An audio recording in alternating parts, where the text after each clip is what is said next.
Ada sukacita, amin. Ya, Bapak Ibu Saudara yang terkasih dalam Tuhan, hari ini kita bersyukur, kita bersukacita oleh kemurahan Tuhan. Tema kita hari ini saya beri adalah melepaskan dan menganggapnya sampah. Wah, ini apa ya maksudnya ya? Melepaskan dan menganggapnya sampah. Ya, terambil dari kitab Filipi pasal 3, mari kita buka Alkitab kita. Filipi pasal 3,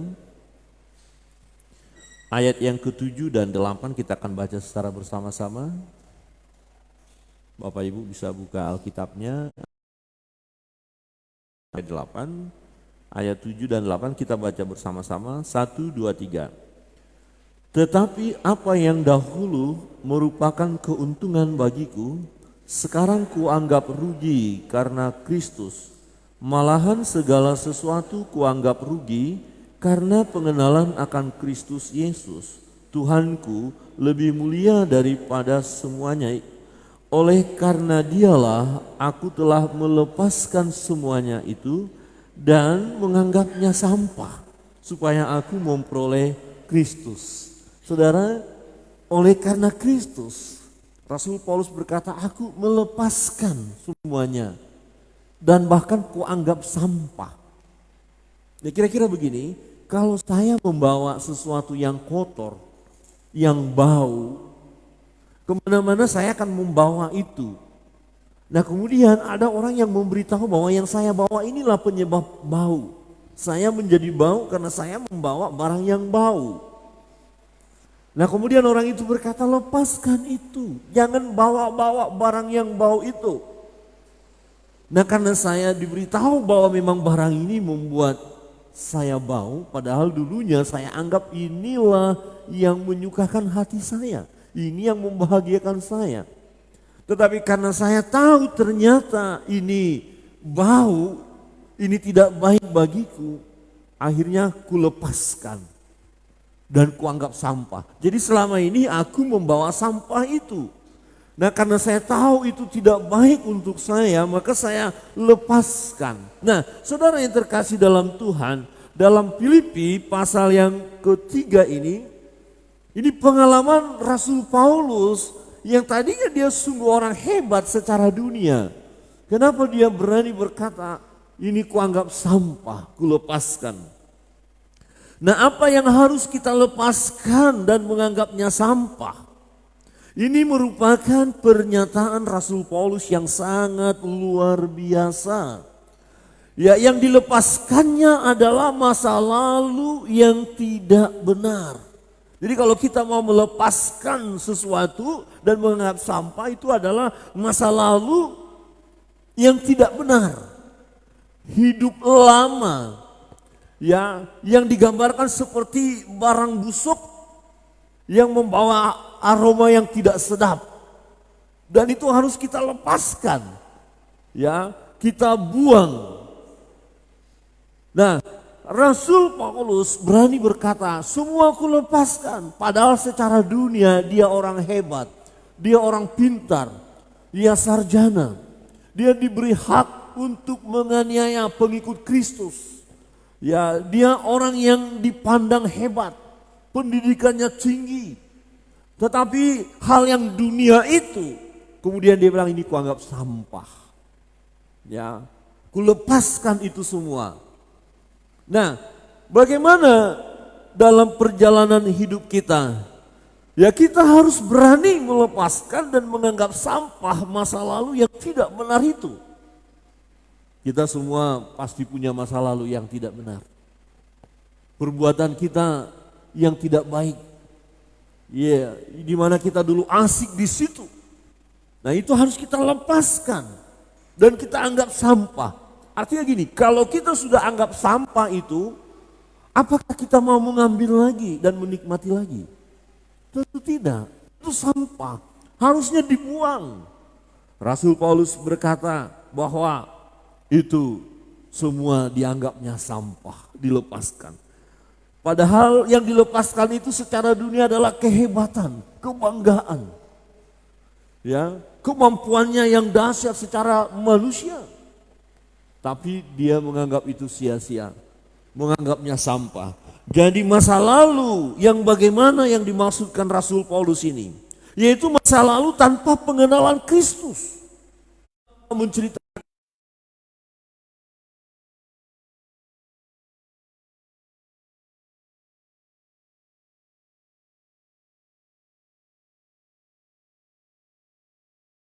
tidak membawa kepada keselamatan. Ya, kita harus berani lepaskan itu. Jangan sampai kita memberi diri untuk hidup lagi di satu perbuatan masa lampau itu. Ya, masa lalu yang kelam, yang gelap, tanpa pengenalan Tuhan. Harus kita lepaskan. Nah, pertanyaannya, mengapa kita harus melepaskan dan menganggapnya sampah? Maka dapat menaruh percaya pada hal-hal lahiriah aku lebih lagi. Jadi kalau kita percaya dan hal-hal lahiriah itu bisa menyelamatkan kita, Rasul Paulus berkata, aku lebih lagi. Aku akan diam di sana, aku akan lakukan itu. Kalau hal lahiriah itu bisa menyelamatkan, kalau hal lahiriah itu bisa membahagiakan secara abadi. Ya, kalau itu bisa, aku lebih lagi. Dia berkata begini, di ayat 5. Ya, setelah dia mengungkapkan jika ada orang lain menyangka dapat menaruh percaya pada hal-hal lahiriah aku lebih lagi. Disunat pada hari ke-8 dari bangsa Israel, dari suku Benyamin, orang Ibrani asli, tentang pendirian terhadap hukum Taurat, aku orang Farisi. Orang Farisi adalah kelompok ya yang belajar kitab suci, yang rajin beribadah, yang menjaga hidup soleh. Ini orang Farisi, ahli-ahli Taurat orang ini, tahu kebenaran, dia belajar. Jadi kalau berbicara tentang perbuatan baik, aku lakukan itu. Aku orang Farisi, golongan Farisi. Tentang kegiatan, aku penganiaya jemaat. Nah, kenapa dia mengatakan hal itu? Dulu dianggap itu benar. Dia sebagai orang Yahudi, ya, dia seorang orang Farisi, karena waktu itu pengikut Kristus ya menganggap jalan ya hanya satu jalan melalui Yesus itu, dan bagi orang Yahudi itu salah. Sehingga orang-orang Yahudi mau menganiaya orang percaya yang disebut pengikut jalan Tuhan itu. Jadi kalau Rasul ini sebelumnya namanya Saulus, kalau dia pergi dan menangkap orang-orang percaya, memenjarakannya, dia bangga. Jadi dianggap pengikut jalan Tuhan ini adalah orang kafir, kira-kira begitu. Orang sesat. Ya. Kenapa mereka menyembah Yesus? Itu waktu dia belum bertobat.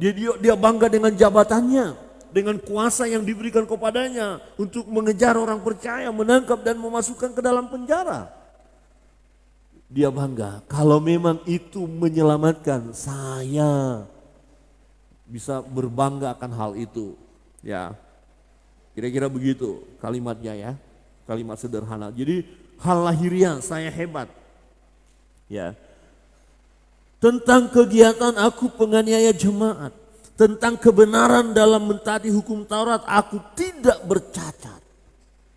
Jadi secara agamawi dia lakukan itu.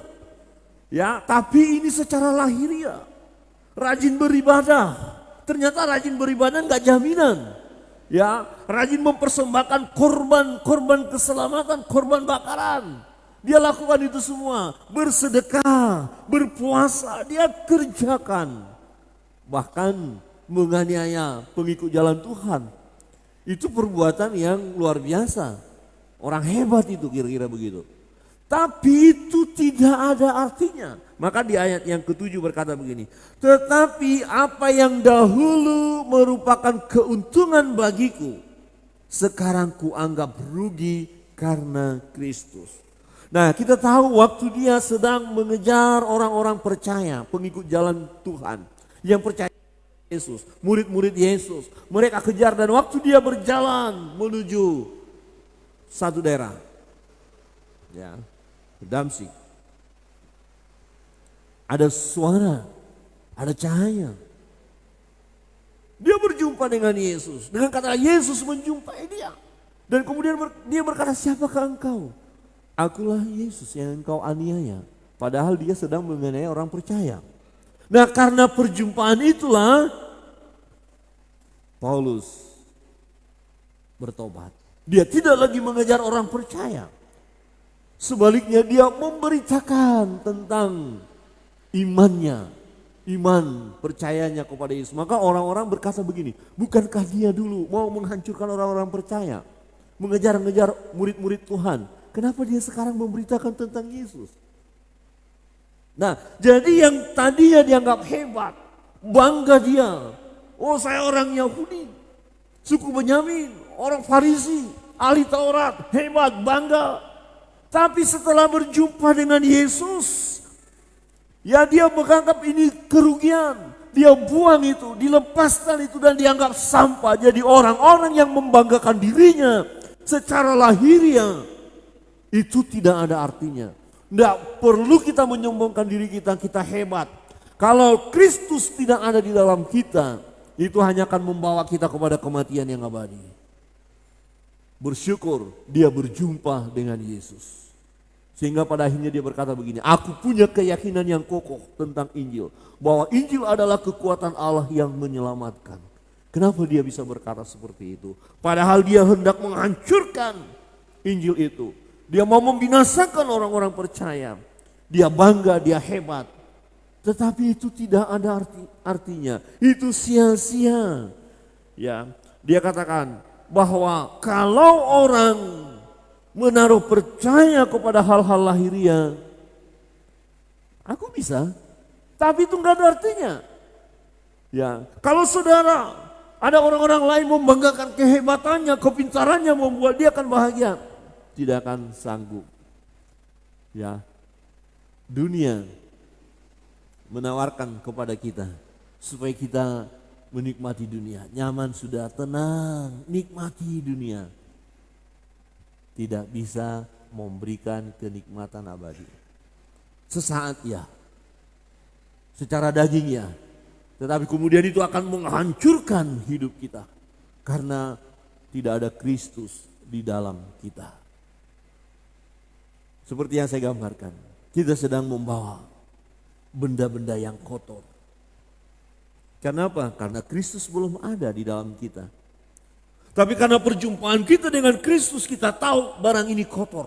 Saya tahu bahwa ini akan saya buang. Ya. Maka kita berkata kita harus berubah. Berubahlah pikiran kita, budi kita. Ya. Kita harus mengalami pembaharuan hidup hari lepas hari. Akhirnya kita tahu mana yang baik, mana yang tidak baik. Orang-orang yang sudah berjumpa di dalam Kristus, berjumpa dengan Yesus, dia tahu kebenaran. Karena dia tahu kebenaran, akhirnya dia tahu ketidakbenaran. Ketidakbenaran harus kita singkirkan. Amin. Coba lihat kiri kanan dan katakan, singkirkan ketidakbenaran. Oh, apa yang ketidakbenaran? Ya, perbuatan kita. Kita suka gosip. Gosip singkirkan. Katakan kiri kanan, gosip singkirkan. Oh, kita masih berpikir hal-hal negatif. Pikiran negatif singkirkan. Oh, saya masih punya sakit hati yang luar biasa. Sakit hati singkirkan, itu tidak benar. Oh, saya masih suka menipu supaya dapat untung besar. Penipuan itu tidak baik. Singkirkan. Oh, saya masih membohongi seseorang supaya saya lebih menikmati berkat yang banyak. Itu tidak memberi kebahagiaan. Ya, kalau kita bisa bahagia oleh karena benda-benda ya yang lahiriah itu, ya kita tinggal di situ saja, kita lakukan saja itu tanpa Tuhan saja. Ya, kita tahu ya, oh akhir-akhir ini kan lagi viral ya, padahal ini orang-orang hebat, menteri lagi luar biasa, tapi korupsi, uangnya sekian. Tapi hancur nama baiknya, reputasi hancur, tidak dapat membahagiakan. Nah, Rasul Paulus berbicara bahwa semua dianggap kerugian, sia-sia saya selama ini telah melakukan tindakan ini yang tidak baik ini. Ternyata orang yang bersandar kepada hal yang lahiriah tidak ada gunanya. Firman Tuhan berkata, terkutuklah orang yang mengandalkan kekuatan manusia. Tetapi diberkatilah orang yang mengandalkan Tuhan. Nah, ketika Rasul Paulus berjumpa dengan Yesus, ini satu pernyataan yang luar biasa. Jadi kalau saudara dan saya, kita yang sudah berjumpa dengan Yesus, kita pun harus berani berkata, ini aku lepaskan, aku buang, dan ini aku anggap sampah. Dan jangan lagi kembali mengambil sampah itu. Amin. Coba lihat kiri kanan dan katakan, jangan lagi ambil sampah itu. Sudah di mana ditaruh sampahnya? Di tong sampah ya. Saudara bisa nggak bayangkan kamar saudara yang sudah rapi, tapi ada satu sampah yang sangat bau. Dulu saudara suka. Ya, tapi setelah saudara tahu bahwa itu sangat bau, akhirnya saudara nggak suka. Tapi kemudian saudara ambil lagi. Ah, kangen deh cium yang bau-bau. Ini kira-kira siapa yang nggak beres? Kita nggak beres berarti. Kalau ada orang senang cium sampah, itu nggak beres. Coba lihat kiri kanan dan katakan, masih beres atau sudah nggak beres? Masih beres? Bapak Ibu beres? Beres? Singkirkan sampah itu. Amin. Campakkan jauh-jauh. Tanam bila perlu. Jangan gali lagi. Ya, apa yang dimaksud sampah? Ya, perbuatan dosa kita. Kehidupan yang penuh dengan dosa itu.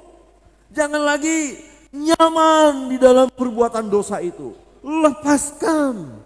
Buang. Tadinya saya percaya kepada benda-benda ini. Hal-hal lahiriah ini. Buang. Oh, yang membahagiakan saya kalau punya ini, punya itu, baru saya bahagia. Gak perlu Yesus, yang penting saya punya ini. Enggak, itu kesia-siaan. Rugi. Ada banyak orang yang tidak menyadari bahwa dia sedang berjalan dalam jalan yang tidak benar. Karena dia hidup pola dunia. Percaya dengan hal-hal yang lahiriah. Ada orang yang menggantungkan kebahagiaannya kepada harta. Ada orang yang menggantungkan kebahagiaannya kepada jabatan, kehormatan. Kalau orang dia lihat udah jadi pejabat, dia senang banget. Kalau orang lihat dia, wah dia udah menjadi orang kaya, dia udah senang banget. Gak ada Kristus gak apa-apa. Tetapi itu sebenarnya semu, sementara, dan harus kita tanggalkan. Apa yang mau kita banggakan dalam dunia ini, semuanya akan sia-sia, saudara. Semua akan sia-sia. Ya, hal-hal yang kita banggakan dalam dunia ini. Ini fakta ya, saudara, bertemu saja dengan orang-orang di luar sana, udah ceritanya luar biasa. Hal-hal dunia, nama baik, nama besar, dihormati segala macam. Ya. Tetapi pada akhirnya itu hanya membawa kehancuran. Pastikan hidup kita tidak menggantungkan kepercayaan kita kepada hal-hal lahiriah. Tidak mengandalkan hal lahiriah itu yang dapat membahagiakan kita. Tetapi kita mau andalkan Tuhan dalam hidup ini. Amin. Ya, tetapi apa yang dahulu merupakan keuntungan bagiku. Jadi gini, saudara, waktu saudara belum sungguh-sungguh kepada Tuhan, belum percaya Yesus, kebanggaan apa sih yang menjadi kebanggaan Bapak Ibu? Dan itu di luar Kristus. Itu anggap sampah. Rugi kita lakukan itu. Ya. Tetapi apa yang dahulu merupakan keuntungan bagiku. Secara dunia untuk bagi kita. Tapi karena perjumpaan dengan Kristus, Rasul Paulus berkata, itu menjadi kerugian. Ya. Tetapi apa yang dahulu merupakan keuntungan bagiku, sekarang kuanggap rugi karena Kristus. Ya, artinya begini. Kalau dulu aku bangga melakukan hal itu, tapi saya tahu kebenaran sekarang, itu sebenarnya membawa saya kepada kehancuran. Maka saya tidak mau lagi kembali ke sana. Kerugian bagi saya kalau saya masih mau melakukan hal itu. Alasan yang kedua, mengapa kita berani seperti Rasul Paulus melepaskan ya masa lalu itu, sesuatu yang harus kita lepaskan dan menganggapnya sampah. Karena alasan yang kedua, karena pengenalan akan Kristus jauh lebih mulia. Pengenalan akan Kristus jauh lebih mulia. Di ayat 8 sampai 11 berkata begini. Mari kita baca bersama-sama. Ayat 8 sampai 11. Ayat 8, ya sama-sama 1, 2, 3. Malahan segala sesuatu kuanggap rugi karena pengenalan akan Kristus Yesus Tuhanku lebih mulia daripada semuanya. Oleh karena dialah aku telah melepaskan semuanya itu dan menganggapnya sampah supaya aku beroleh Kristus. Ayat 9.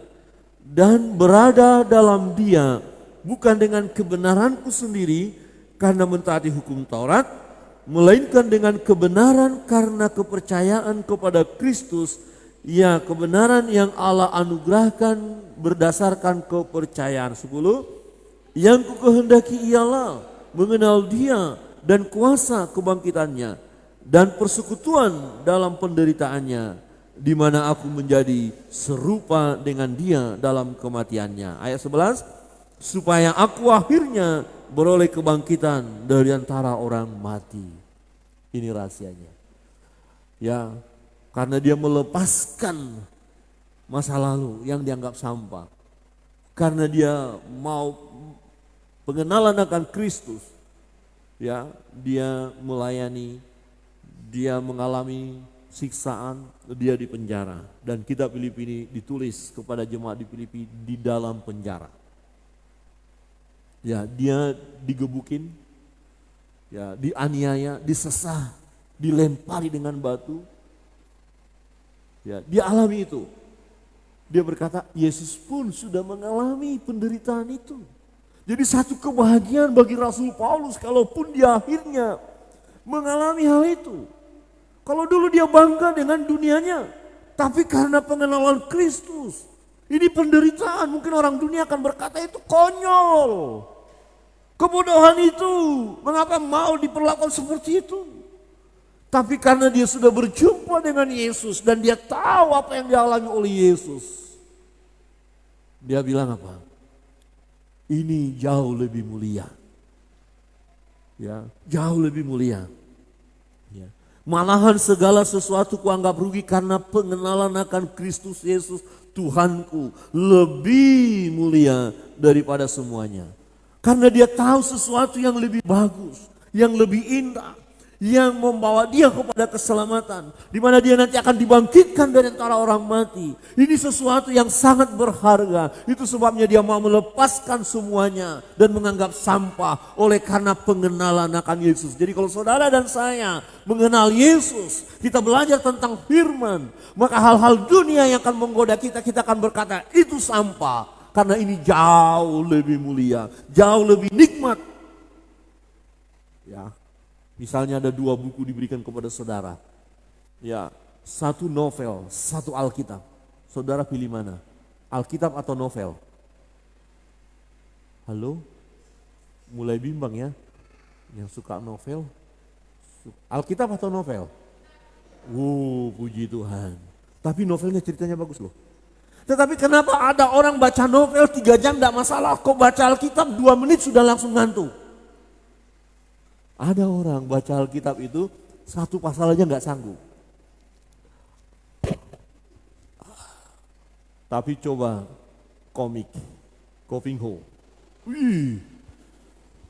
sampai gini. Saudara mau dengar berita artis atau berita firman Tuhan tentang orang khotbah?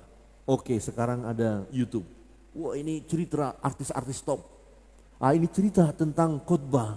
Saudara pilih yang mana? Channel yang mana? Artis atau khotbah? Nyaris tak terdengar.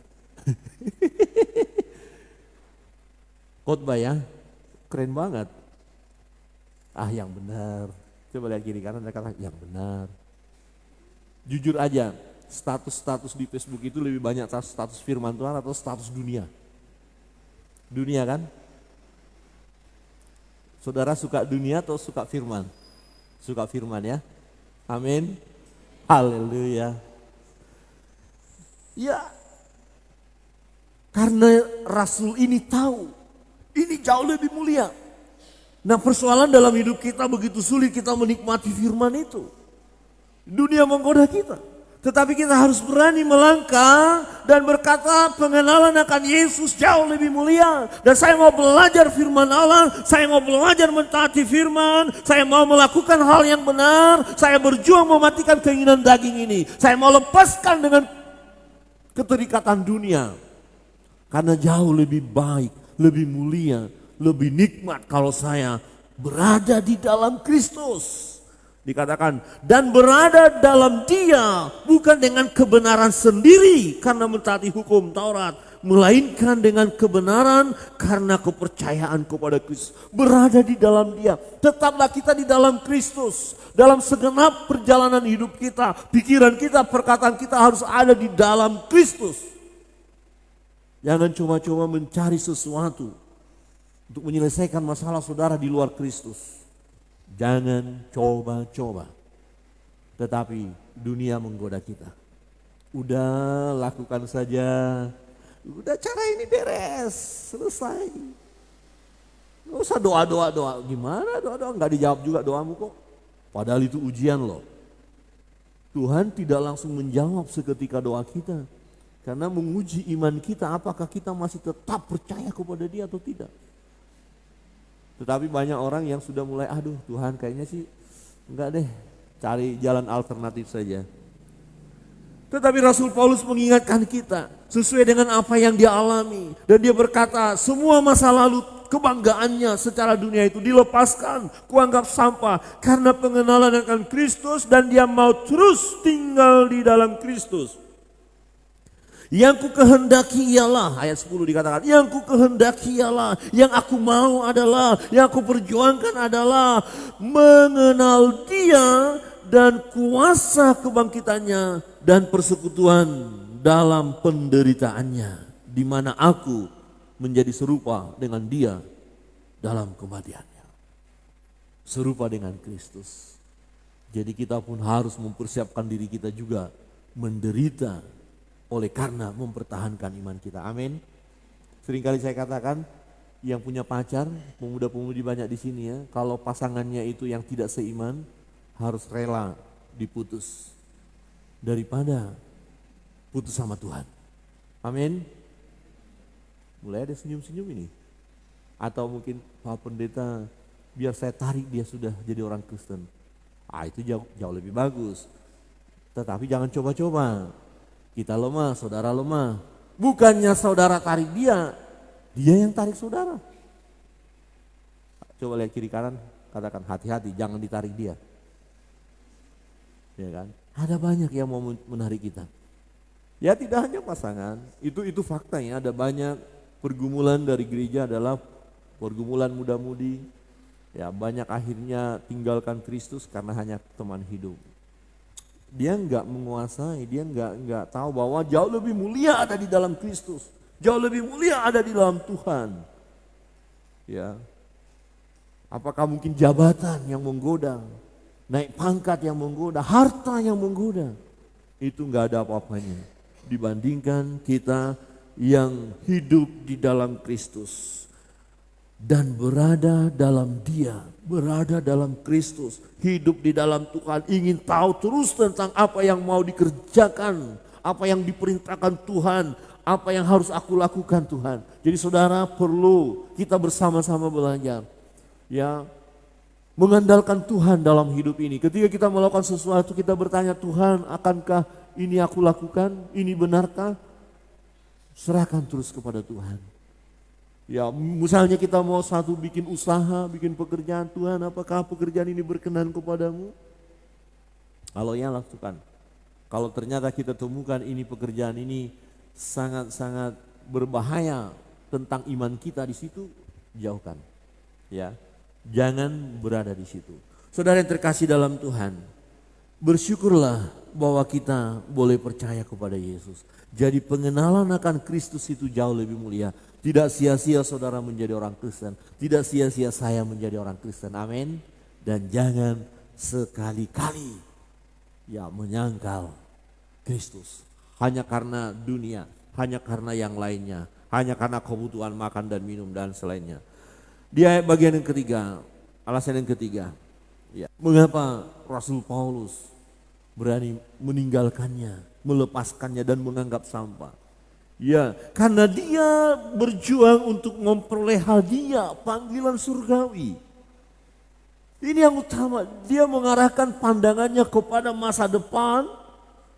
Ya, mahkota, hadiah yang telah disediakan baginya. Jadi dia tidak tinggal diam, tidak berleha-leha. Ya, di ayat 12 berkata begini, kita baca bersama-sama. 12, 13 dan 14. Ayat 12, 1, 2, 3. Bukan seolah-olah aku telah memperoleh hal ini atau telah sempurna, melainkan aku mengejarnya. Kalau aku dapat juga menangkapnya, karena aku pun telah ditangkap oleh Kristus Yesus. Saudara-saudara, aku sendiri tidak menganggap bahwa aku telah menangkapnya. Tetapi ini yang kulakukan, aku melupakan apa yang telah yang di hadapanku dan berlari-lari kepada tujuan untuk memperoleh hadiah, yaitu panggilan surgawi dari Allah dalam Kristus Yesus. Ini yang aku lakukan. Ya, Rasul ini berkata, aku tidak tinggal diam. Ada banyak orang Kristen, hanya Kristen ya diam saja, tidak buat apa-apa. Ya, ini yang aku lakukan. Betul, dia percaya Yesus. Betul, kalau mati masuk surga. Dia tidak ragukan itu. Dia berkata, aku sudah ditangkap Yesus. Tapi dalam perjalanan hidup seolah-olah dia belum dapat. Seolah-olah dia belum dapat. Ini adalah cara mengisi hidup yang benar. Jangan kita merasa, oh saya sudah pasti dapat, terus nggak buat apa-apa. Ini berbicara bahwa orang percaya, orang Kristen, jemaat, umat, dia sebagai hamba Allah harus terus mengerjakan pekerjaan keselamatan itu. Minggu lalu kita sudah belajar itu. Lakukan terus. Caranya bagaimana? Dia melupakan masa lalu tadi, dia tinggalkan. Dia tidak mengarahkan lagi kepada apa yang di belakangnya, ya. Dia 13 tadi berkata, saudara-saudara, aku sendiri tidak menganggapnya bahwa aku telah menangkapnya. Ini bukan dia ragu-ragu, bukan dia bimbang, enggak, dia percaya. Dia sudah berjumpa Yesus. Tapi dengan dasar ini ada sesuatu yang dia lakukan. Tetapi ini yang kulakukan, aku melupakan apa yang telah di belakangku dan mengarahkan diri kepada apa yang di hadapanku. Ini pola hidup yang harus kita terapkan. Jangan terus kembali ke masa lalu. Jangan lihat ke belakang. Yang berlalu sudah berlalu. Ya. Tetapi yang baru ini yang akan kita song-song. Hidup masa depan yang bagaimana. Jadi jangan kita mau mengulangi perbuatan-perbuatan masa lalu, kita lihat lagi ke belakang, kita mau lagi seperti itu. Tidak, tetapi kita mau lakukan sesuatu yang baik, yang benar, ya, dan bahkan bukan berleha-leha dalam berjalan menuju ke depan itu, masa depan itu. Tetapi dikatakan, dan berlari-lari kepada tujuan untuk memperoleh hadiah. Di bagian lain digambarkan bahwa ini seperti seorang atlet, ya. Jadi waktu dia berlari, kalau ada yang merintangi, dia tanggalkan. Ya, aku menanggalkan segala sesuatu yang merintangi aku. Dan berlari sedemikian rupa. Ini yang harus kita lakukan. Lepaskan masa lalu. Ya, di mana kita hidup tanpa pengenalan akan Kristus. Di mana perbuatan kita tidak benar, tidak baik. Dan itu kita anggap sampah. Buang, jangan lagi kembali ke sana. Tetapi kita terus mengarahkan pandangan kita kepada mahkota yang tersedia, di mana kita terus berlari. Apa bentuk berlari yang sedang kita lakukan? Mari mulai kita giat belajar firman. Mulai menyembah Tuhan. Ada waktu-waktu yang kita khususkan untuk berdoa. Kita mulai melayani Tuhan, melayani sesama. Mulai kita menolong orang lain, mulai kita memberikan sedekah. Karena Tuhan memberkati kita, kita bagikan sesuatu kepada orang lain. Mungkin ada maksud Tuhan, mengapa Tuhan berikan berkat itu kepada kita, supaya kita membagikan kepada orang lain. Mengapa ada orang yang kesusahan kok berjumpa dengan kita, Tuhan, mengapa engkau perhadapkan orang ini dengan aku, padahal aku baru gajian.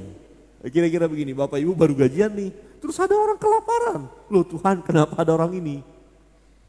Saudara, apa yang saudara lakukan? Ada orang kelaparan, saudara baru gajian. Apa yang Bapak Ibu lakukan?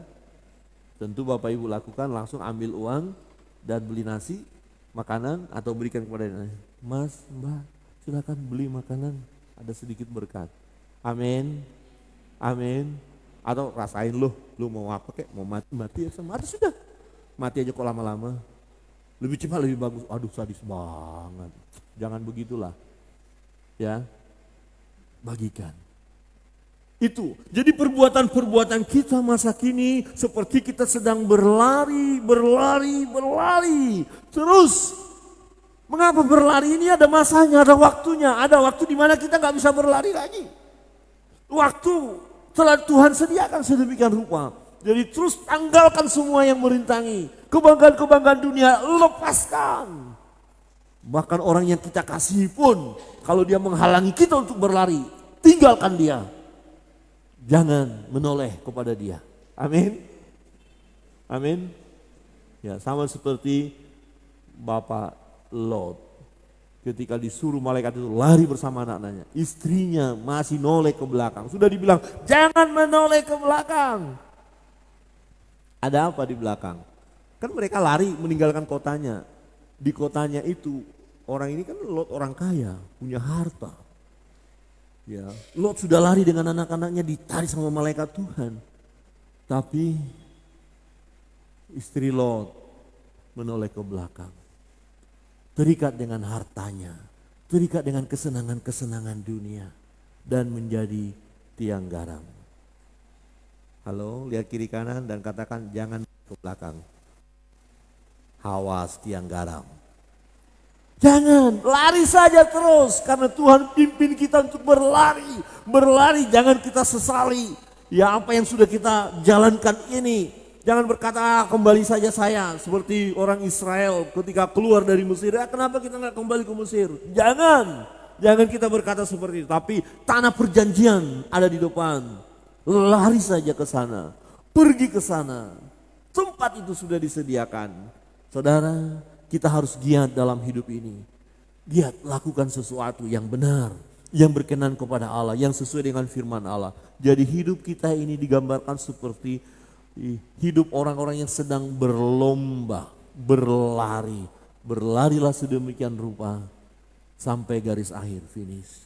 Nanti kita lihat bahwa Rasul ini ya menjelang kematiannya dia berkata, aku telah mengakhiri pertandingan itu. Dia selesai.